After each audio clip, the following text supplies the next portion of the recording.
Tudo bom, lindona? Por enquanto só eu e tu aqui, hein? Podemos até contar os nossos segredos. Vamos lá, ó. Olha, perdi a página. Um segundo. Aqui. Oi, Ritinha.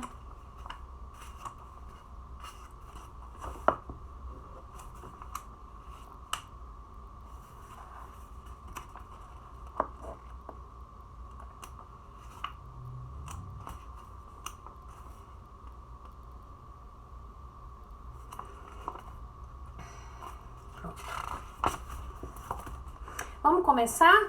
Só nós três mesmo, por enquanto. Eu, Ritinha e Dani. Vamos orar pra gente começar, meninas? É bom que vocês me respondam aí, escrevam aí perguntas, alguma coisa. Tentar interagir, pelo menos nós três aqui, tá bom? Senhor, muito obrigada, Deus, por essa noite. Pela forma como o Senhor trata o nosso coração, como o Senhor fala conosco. Como o Senhor nos deixou, Senhor, a sua palavra para nos mostrar que homens passados e que viveram no passado enfrentaram as mesmas dificuldades e problemas e traumas que nós enfrentamos muitas vezes. Por isso eu te peço, em nome de Jesus, que o teu Santo Espírito fale conosco, nos instrua, nos ajude, através dessa leitura, através do que vamos conversar aqui hoje. Senhor, abençoa a vida da Dani, da Rita, enche elas com teu Santo Espírito, em nome de Jesus, Deus. Amém. Amém, meninas. Oi, Edilene, Val. Meninas, a gente tem falado sobre o livro de Atos, né? A gente tá aí no meio da segunda viagem missionária de Paulo. A gente já viu muitas coisas que aconteceram aí em Atos, né? Atos foi um livro que conta uma história inicial da igreja, né? De Jesus, depois que Jesus é assunto aos céus. O que foi que aconteceu aqui na vida desses primeiros apóstolos e discípulos recém-convertidos ao que agora sim são chamados de cristãos, né? Porque a gente viu que eles foram chamados de cristãos pela primeira vez em Antioquia. Eles antes eram chamados de aqueles que seguem a seita, o caminho, né? Porque era uma coisa muito nova para os judeus. E a gente está no meio da segunda viagem missionária, aonde Paulo, ele vai até a Macedônia, né? A gente falou na live passada que ele atravessa o Mar Egeu, né? O Mar Egeu, hoje em dia, claro, a gente sabe que ele meio que separa ali a Ásia da Europa, mas naquela época não existia essa separação geográfica que a gente entende hoje. Então eles não tinham ideia de que eles estavam saindo da Ásia para ir até a Europa para pregar o evangelho aos gentios de lá. E Paulo entrou, ele tem um sonho, uma visão. E nesse sonho, nessa visão, no capítulo 16, ele via um homem que dizia: passa a Macedônia e vai até nós, né? E a gente entende hoje em dia, né, vendo a Bíblia, Paulo talvez tenha morrido sem esse entendimento, de que ele foi chamado para ir à Europa pregar o evangelho. E a gente sabe que a pregação do evangelho na Europa abriu portas para os primeiros missionários que chegaram, por exemplo, na América Latina, na América do Norte, né? Então, nós que vivemos num país que foi descoberto há 500 anos só, né? O Brasil é um país jovem, a gente pode dizer assim. Os primeiros missionários que chegaram aqui pregando essa palavra, trazendo a palavra de salvação através do evangelho, muito provavelmente tiveram os seus frutos, né? Os primeiros frutos plantados através da vida de Paulo, que nem sabia o que estava fazendo. Paulo não sabia, mas Deus sabia e tinha um plano, né? E a gente terminou a live passada falando que Deus ele tem o controle da nossa história. Muitas vezes a gente não sabe o porquê daquilo tá acontecendo. A gente não tem muita noção, porque o nosso olhar, ele tem um espectro muito pequeno, né? Mas Deus, ele conhece o antes e o depois da nossa vida e da nossa história. Ele tem o controle de todas as coisas. A gente terminou a última live muito falando sobre isso, né? E a gente viu também que Paulo enfrentou muitos desafios, né? Muitos açoites e tudo mais. E a gente terminou na live passada, né? A gente terminou o capítulo 16. Paulo estava em Filipos, já na Macedônia, né? A capital da Macedônia é Tessalônica, para onde Paulo vai agora, tá? Mas ele antes estava em Filipos. E lá em Filipos acontecem existem 3 acontecimentos, né? 3 conversões, digamos assim, de 3 pessoas. Claro que muito provavelmente muito mais coisas aconteceram, né? Mas não é a Bíblia não cabe a Bíblia relatar exatamente tudo o que aconteceu. Aprove a Deus nos fazer chegar a informação desses 3 convertidos aqui no capítulo 16. A gente falou de Lídia, que era uma mulher que era uma comerciante, muito provavelmente bem endinheirada, porque os comerciantes na época eram a classe realmente que tinha mais dinheiro.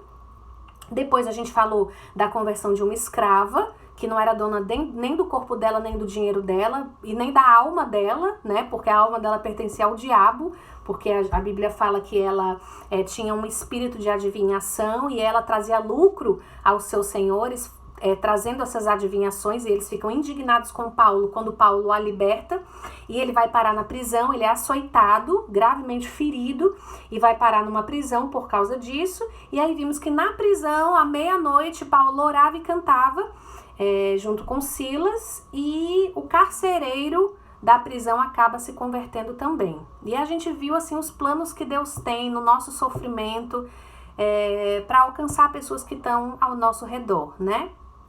Então a gente falou muito sobre isso. E aí, gente, acaba que Paulo, ele sai da prisão, né? Ele é liberto da prisão, porque os homens da cidade, né?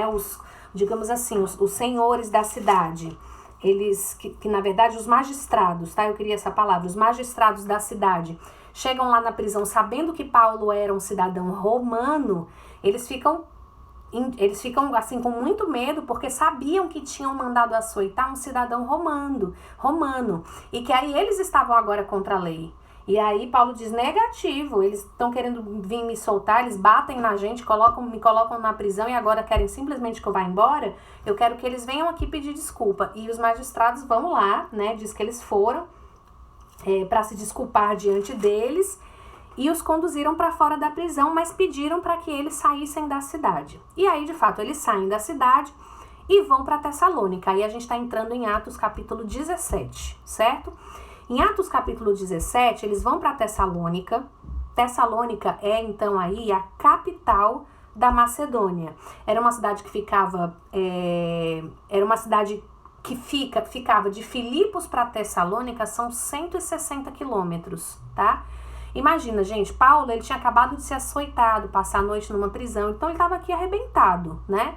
Eu talvez dissesse assim, rapaz, eu vou voltar para minha casa, vou passar um tempinho por lá, dando uma descansada, né? Porque ninguém merece, ninguém é obrigado, né?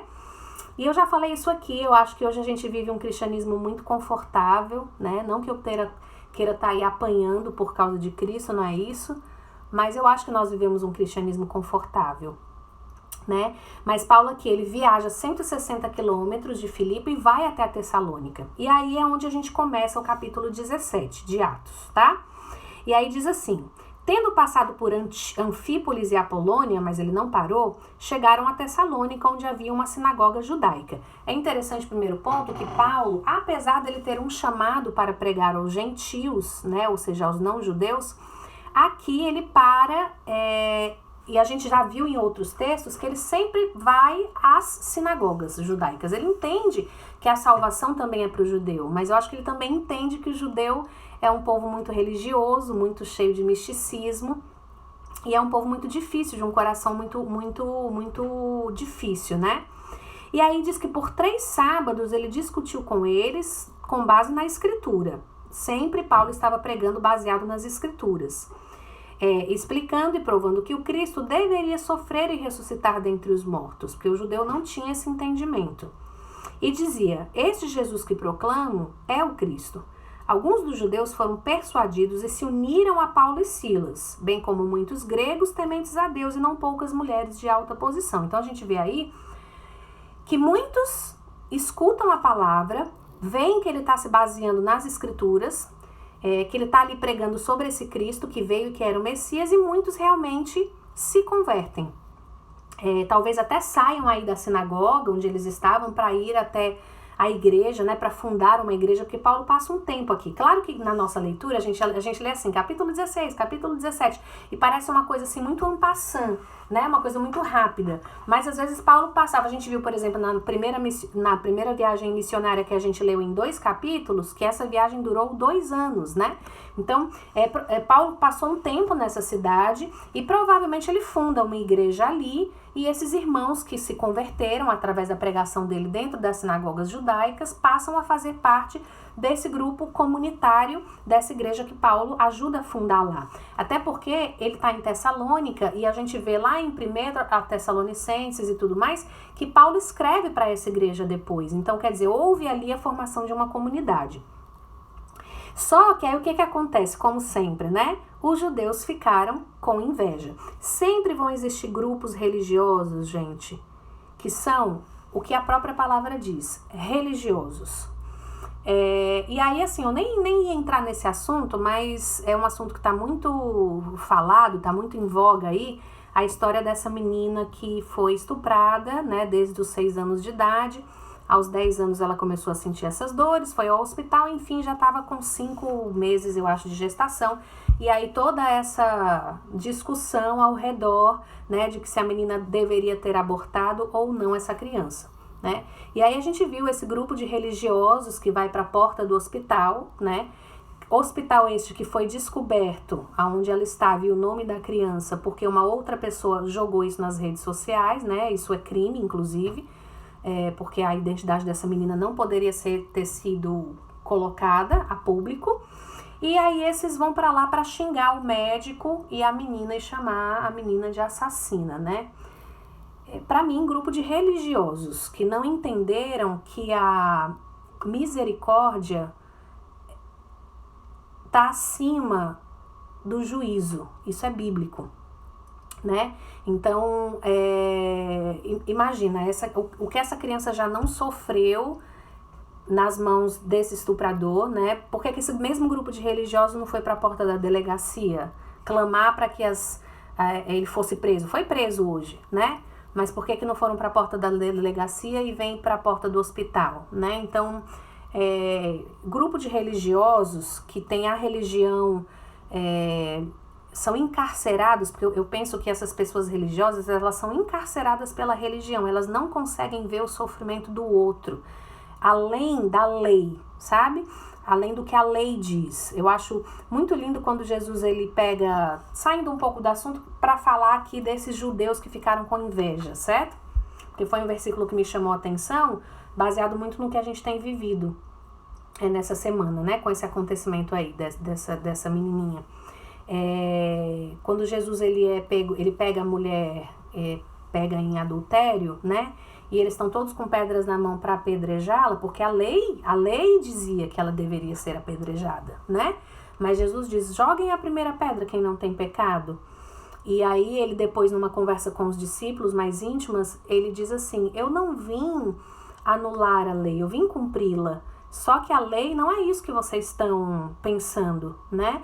Ele diz assim: aquele que pensa concupiscentemente a respeito de uma outra mulher, já adulterou com ela. Então, o adultério não está só na cama daquele homem que se deitou com ela, mas provavelmente muitos daqueles que arrastaram a mulher da cama, né? E jogaram aos meus pés. Eu tô aqui entrando na mente de Cristo, tá certo, gente? Provavelmente em algum momento pensaram concupiscentemente no corpo dessa mulher. E aí eles são tão culpados quanto todos esses, quanto aquele que se deitou com ela, né? E Jesus, de fato, ele coloca a misericórdia acima da lei, tá? Então, no caso aí dessa menina, para mim é exatamente isso. Então, os religiosos, eles não conseguem, gente, eles não têm relacionamento com Cristo. Eles têm relacionamento pura e exclusivamente com a religião, certo? Então, isso não acontece agora, não é século XX, a gente tá vendo aqui primeiro século, já existiam os religiosos da época, tá? Os religiosos mataram Jesus, né? Então, Enfim, os judeus ficaram com inveja, reuniram alguns homens perversos, olha só, alguns homens perversos dentre os desocupados. Gente, desocupado é um povo que existia naquela época e existe hoje em dia. Gente desocupada só serve para falar mal da vida dos outros, entendeu? Não serve para nada. Gente desocupada só serve para olhar para a vida do outro, não olha para sua própria vida. Então também existia gente desocupada nessa época, tá? Então reuniram alguns homens perversos dentre os desocupados e com a multidão iniciaram um tumulto na cidade. Paulo e Silas estavam hospedados nessa época na casa de um rapaz chamado Jason, tá? Que é com M aqui, então não é Jason, enfim. Invadiram a casa de Jason, eu estou no versículo 5 de Atos 17, em busca de Paulo e Silas, a fim de trazê-los para o meio da multidão. Contudo, não acharam Paulo e Silas, arrastaram o próprio Jason, né, o bode expiatório aí, e alguns outros irmãos para diante dos oficiais, gritando. Esses homens que têm causado alvoroço por todo o mundo, né, estavam causando alvoroço na cidade, mas eles estão causando alvoroço no mundo todo, né? Agora chegaram aqui. Outra coisa que desocupado faz é aumentar as histórias, né? Adoram. E Jason os recebeu em sua casa. Todos eles estão agindo contra os decretos de César, dizendo que existe um outro rei chamado Jesus. Quer dizer, eles colocam aqui uma acusação muito grave, porque essa acusação aqui poderia levar alguém à morte, né? Jesus, ele foi morto por se declarar o rei dos judeus, né? Estava lá escrito em cima da cruz, né? Jesus de Nazaré é o rei dos judeus. Então, eles colocam assim uma acusação em cima de Paulo e de Silas para levá-los à morte mesmo, né? Era uma acusação, digamos assim, desproporcional, né? E eles colocam isso, e aí para que eles realmente fossem levados à morte. Só que ouvindo isso, a multidão e os oficiais da cidade ficaram agitados, receberam de Jason e dos outros a fiança estipulada e soltaram, né? Dinheiro faz tudo. Então receberam dinheiro, soltaram eles, provavelmente pedindo que eles não tocassem mais nesse assunto, não falassem mais de Paulo e de Silas e nada disso, né, e tudo mais. E logo que anoitece, de fato, os irmãos enviam Paulo e Silas para Bereia, uma outra cidade ainda da Macedônia, tá? Então é Filipos, Tessalônica, que era a capital, e Bereia. Chegando ali, eles foram à sinagoga judaica. Mais uma vez, Paulo não desiste, né? Tem até o livro aqui, gente, eu acho tão legal que o Calvino, ele se refere a Paulo dizendo assim: a invencível coragem mental e perseverança infatigável da cruz em Paulo. Né? Eu acho que Paulo, ele teve uma experiência tão forte com Cristo e com a cruz de Cristo e com essa transformação, porque Paulo era um caba ruim. Quem era ruim era Paulo, né? Que encarcerava cristãos, matava gente, ele era uma pessoa cruel. E ele teve uma transformação tão grande que ele teve isso como a sua missão de vida, pregar essa salvação aos gentios, e ele fazia isso independente daquilo que acontecesse com a sua própria carne. E eu achei muito lindo isso que Calvino fala a respeito dele, né? A invencível coragem mental e perseverança infatigável da cruz em Paulo. Eu me perguntei, quando eu li isso aqui, se eu tenho isso em mim, né? Se eu tenho essa invencível coragem mental. Às vezes eu me acho muito fraca na mente, eu me acho muito volátil, muito vulnerável mesmo, como se qualquer coisinha pudesse me atingir, qualquer coisinha tivesse a capacidade de me deixar triste ou de me fazer duvidar, né? E eu peço muito a Deus, quando eu oro, eu sempre peço a Deus: Senhor, cuida da minha mente, para que eu tenha uma mente estável, né? Vou pedir agora que eu tenha uma mente invencível e cheia de coragem, né? Que eu achei bonito isso aqui que Calvino falou a respeito. E sobre a perseverança infatigável. Paulo era incansável, realmente, né? Porque eu se fosse ele, já tinha voltado para casa há muito tempo. Mas diz aqui que ele vai para Bereia. E em Bereia, ele entra numa sinagoga de novo e passa a falar dentro dessa sinagoga, né? E aí a Bíblia fala aqui no versículo 11 que os bereanos eram mais nobres do que os tessalonicenses, pois receberam a mensagem com grande interesse, examinando todos os dias as escrituras para ver se tudo era assim mesmo. E assim devemos ser nós, né? Não só em relação às escrituras, gente, mas em relação a tudo. Às vezes eu vejo as pessoas muito acaloradas nas suas discussões e sem nenhuma vontade de dialogar, de razoabilizar, né? Não sei nem se existe essa palavra, mas de ser razoável naquilo que ela defende, porque as pessoas simplesmente, principalmente na política, né, no Brasil, as pessoas simplesmente tomam uma posição e elas se encrespam se você falar qualquer coisa diferente daquilo, né? E na fé, gente, precisa ser assim. Eu escuto algo, eu não posso simplesmente... Não é desse jeito. Mas assim, não, será que não é assim? Vamos aqui, o que a escritura fala sobre isso, né? Então Paulo encontrou um grupo de pessoas que se dispôs a sentar, ouvir o que ele estava falando e realmente ser razoável, né? Vamos ver, vamos fazer aqui uma pesquisa, uma investigação para saber se é isso mesmo se é desse jeito mesmo, né? Então aí eles creram muito, e creram muitos dentre os judeus, e também um bom número de mulheres gregas de elevada posição e não poucos homens gregos, tá? Então muita gente passou a crer aí. Só que o que acontece? Os judeus lá da Tessalônica ficam sabendo que Paulo está pregando em Bereia e vão para lá para agitar e alvoroçar a multidão, né? Gente, multidão é bicho que eu vou te contar. Muitas vezes, uma vez eu vi uma reportagem de um cara americano, como é o nome dele? Que faz umas reportagens bem malucas, inclusive, bem corajosas, né? E ele estava no meio de uma convocação, um aglomerado, e as pessoas gritando, não sei o que. Ele chega para uma pessoa, né, que estava no meio da multidão, e diz assim: mas vem cá, você tá aqui por quê mesmo? Não, é porque eu sou a favor do fulano. Não, mas o que o fulano defende? E a pessoa não sabia dizer. Ela estava ali, no meio da multidão, talvez pela farra, pelo oba-oba, né? Que nem a gente vê muita gente nas ruas vestidos de verde e amarelo, não sabe nem o que estão defendendo, né? Ou então vestido de vermelho, enfim. Não sabe nem o que estão defendendo e muitas vezes estão com os ânimos acalorados, defendendo muito mais o interesse da multidão do que o seu próprio, né? Ela não sabe nem o que ela quer, mas ela é levada pela multidão. E isso aconteceu aqui também. E imediatamente os irmãos fizeram o quê? Enviaram Paulo para o litoral. Paulo daqui pega um navio e viaja 480 quilômetros para chegar em Atena. Gente, Atena era a capital do mundo na época, né? Era aquela, sei lá, o que a gente pensa hoje como a capital do mundo? Sei lá, vamos pensar aqui em Nova York. Chutei aqui, sei lá, tá? Eu peguei uma metrópole grande, Nova York. Tem gente que pensa em Nova York e fala, porque quando eu cheguei lá eu queria conhecer tal coisa e tal coisa.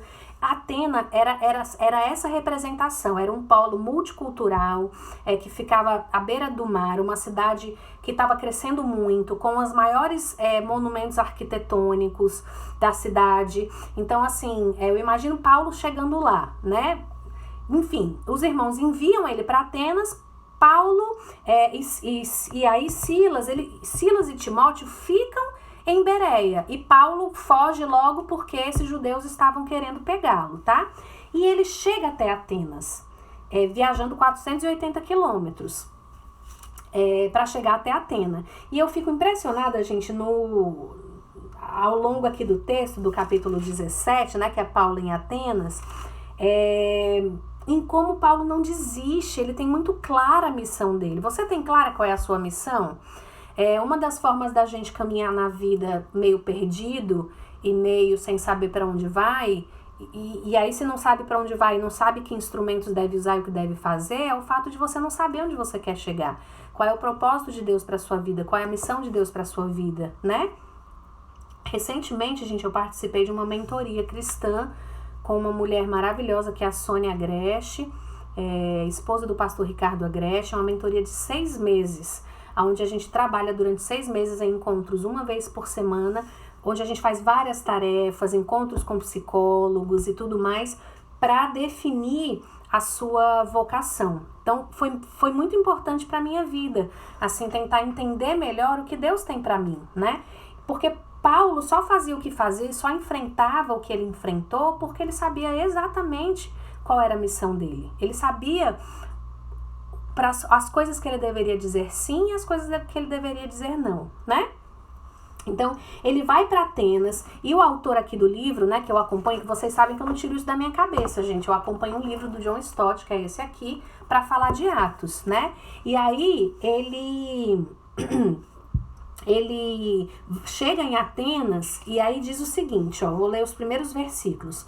Enquanto esperava por eles em Atenas, Paulo ficou profundamente indignado. Então, a primeira coisa ficou profundamente indignado. O autor diz assim, olha, Paulo, ele podia, como qualquer turista que chega numa grande metrópole, ficar, né, maravilhado com as obras de artes, com a arquitetura, como essa cidade é limpa, porque lá na minha cidade, né, no meu país, é tudo muito sujo, porque as pessoas, né, quando a gente viaja para fora, a gente não sabe só criticar o nosso país, né? E aí o autor aqui está dizendo que Paulo, ele primeiro sentiu. Então, ele viu, Paulo aqui primeiro, ele viu, certo? Os olhos dele são abertos não só para a beleza da cidade, mas para como aquela cidade era promíscua, para como aquela cidade era idólatra, para como os valores daquela cidade eram valores distorcidos, certo?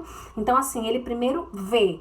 E ele, porque enquanto esperava por eles em Atenas, esperava quem? Paulo, Silas e Timóteo, que tinham ficado em Bereia, tá? Ele ficou profundamente indignado ao ver que a cidade estava cheia de ídolos. Ele provavelmente chegando nessa cidade, que ele nunca tinha ido antes, né? Ele podia estar, assim, meio enfeitiçado com a beleza da cidade. Olha como as pessoas aqui são pra frente. É gente de todo mundo. Que eu tô falando que é como eu fiquei quando eu cheguei em Nova York inicialmente, né, gente? Olha, gente, que as pessoas aqui são livres. Você tem essa tendência de pensar, as pessoas aqui são livres, elas fazem o que elas querem. Aí depois você vai ver, gente, com um olhar mais espiritual, aí você vê que as pessoas são muito aprisionadas, né? Porque não acreditam em Deus, porque acham que a liberdade é a sua própria liberdade e tudo mais, enfim. Paulo diz que ele chega em Atenas e fica profundamente indignado ao ver que a cidade estava cheia de ídolos. Então, primeira coisa, Paulo ele vê com esses olhos espirituais o que estava acontecendo ali, né? Depois diz que ele sentiu, diz que ele se revoltava, né? Por isso, discutia na sinagoga com judeus e com gregos tementes a Deus, né? Então, ele sentiu na pele o que aquela cidade estava enfrentando, o que a idolatria daquela cidade estava causando naquela cidade, na vida daquelas pessoas, né? E por último diz que Paulo fez, porque ele dá um jeitinho, né? Aproveita, porque o Paulo era um homem brilhante, gente, ele era um homem muito bem estudado, intelectualmente muito evoluído, né?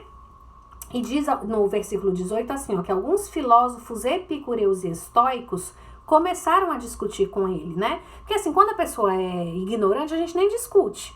Mas quando você vê que aquela pessoa tem argumentos, ela coloca aquelas palavras de uma maneira inteligente e razoável e tudo, você até, mesmo que você discorde dela, você vai tentar estabelecer um diálogo, né? Porque você entende que, não, peraí, pode ser que tenha alguma coisa boa que saia dali. E foi o que aconteceu com Paulo, né? Claro, diz que alguns olhavam para ele e diziam assim, o que está tentando dizer esse tagarela? Era tipo assim, esse impostor, tá? Essa palavra tagarela vem de impostor, ou então de... tem uma outra palavrinha que fala... deixa eu ver se eu acho aqui. Como se fosse, não é impostor, tem uma outra palavra, gente, eu vou já chegar lá, tá? Plágio. De onde vem esse plagiador, tá certo? Como se essas ideias não fossem dele, enfim. Essa palavra, tá? A palavra traduzida para tagarela aqui do original, certo? E outros diziam, parece que ele está anunciando deuses estrangeiros. Então, alguns diziam assim, não vou nem ouvir. E outros diziam, não, peraí, vamos dar ouvido. Tanto é que ele é levado para uma reunião no Areópago. O Areópago era onde ficavam os grandes pensadores da cidade, tá? Aqueles que realmente mandavam na cidade. E ele é levado no Areópago para ser interrogado, e eles perguntam para ele, podemos saber que novo ensino é esse que você está ensinando? E aí Paulo começa a falar, né? E a gente vê pelo discurso de Paulo que ele era um homem muito observador, ele tinha andado pela cidade observando tudo, né? Observando o que acontecia, o comportamento das pessoas, os valores, é a vida da cidade. Ele observou isso, ele não foi pra dentro da sinagoga e ficou lá 24 horas orando, não, viu, gente? Só orando, vamos aqui orar 24 horas pela cidade, que a oração, pronto, resolve tudo. A oração resolve muita coisa, mas às vezes a gente não se propõe a observar e agir, né? Também, Paulo agiu, tá?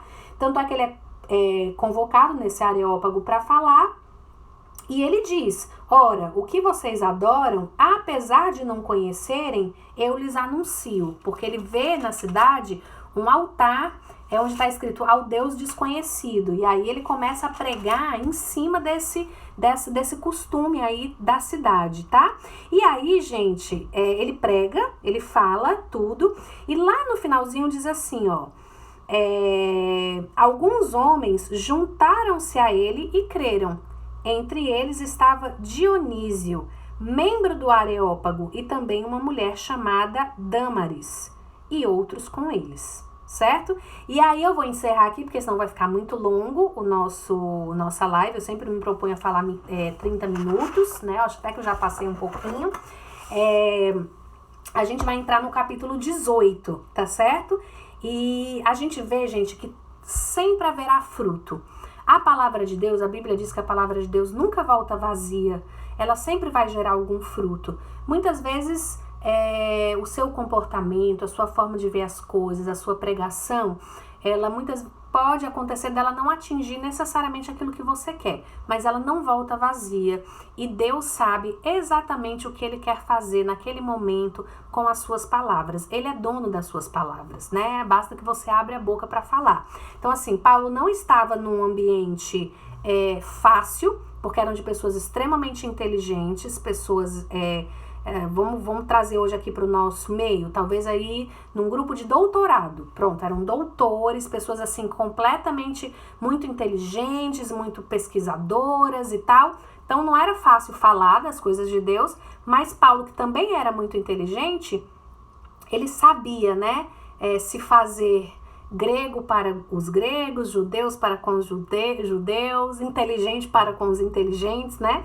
Então, a gente vê que lá no final, depois desse discurso de Paulo, algumas pessoas se convertem e são pessoas que Deus depois vai usar, certo? Então, eu queria terminar aqui hoje com vocês, deixando muito claro, gente, que quando a gente tem dúvidas a respeito de algum assunto, antes da gente abrir a boca para acusar, para julgar as pessoas, vamos procurar na palavra de Deus o que a palavra de Deus diz, né, a respeito daquilo. Não vamos nos juntar às multidões de uma maneira ignorante. A gente podemos nos juntar às multidões, mas contanto que essa multidão de fato defenda aquilo que eu acredito, né? Porque eu acho que infelizmente algumas pessoas aí, nessa história toda que nós conversamos, da menininha aí do estupro, algumas pessoas se juntaram à multidão muitas vezes sem estudar e ver quem era Jesus e ver o comportamento dele e entender que de fato a misericórdia se sobrepõe ao juízo, à lei, certo? Então pronto, gente, Deus abençoe vocês. Na live que vem, a gente vai falar sobre Atos capítulo 18, ok? Beijo grande pra vocês.